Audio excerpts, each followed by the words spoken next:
In a fast-paced society, transportation is a very essential commodity. I mean, think about your daily commute.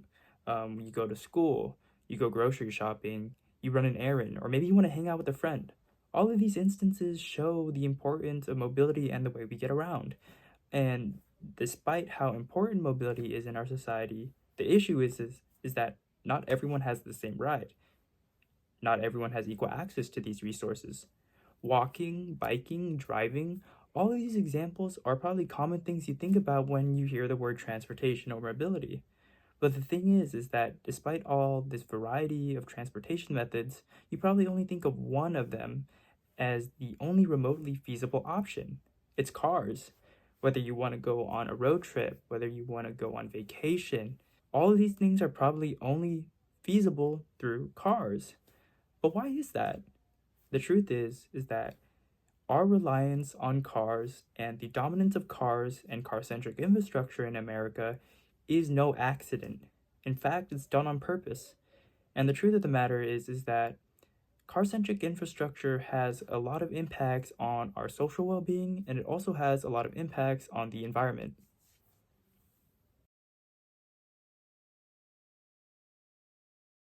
America's car-centric infrastructure can actually be linked to its economic ideology.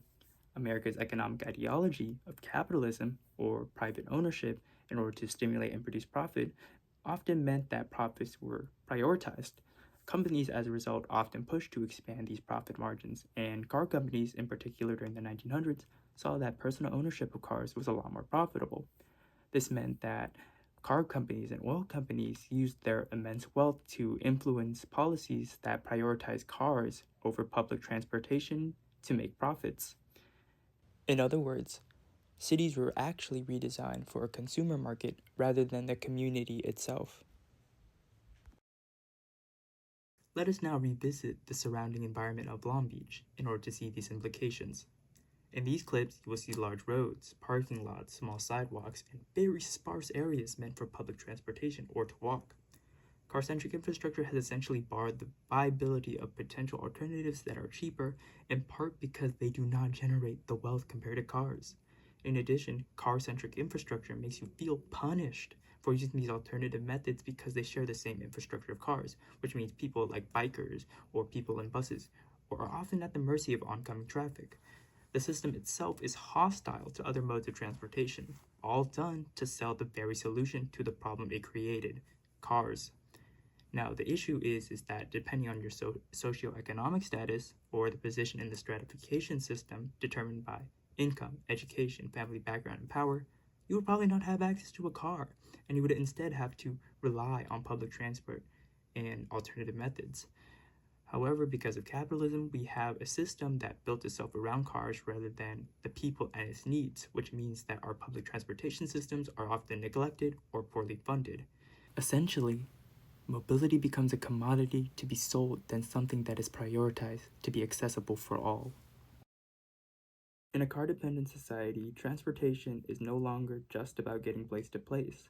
It also determines whether or not you are able to move up or whether you are held down, a concept closely reflecting social mobility.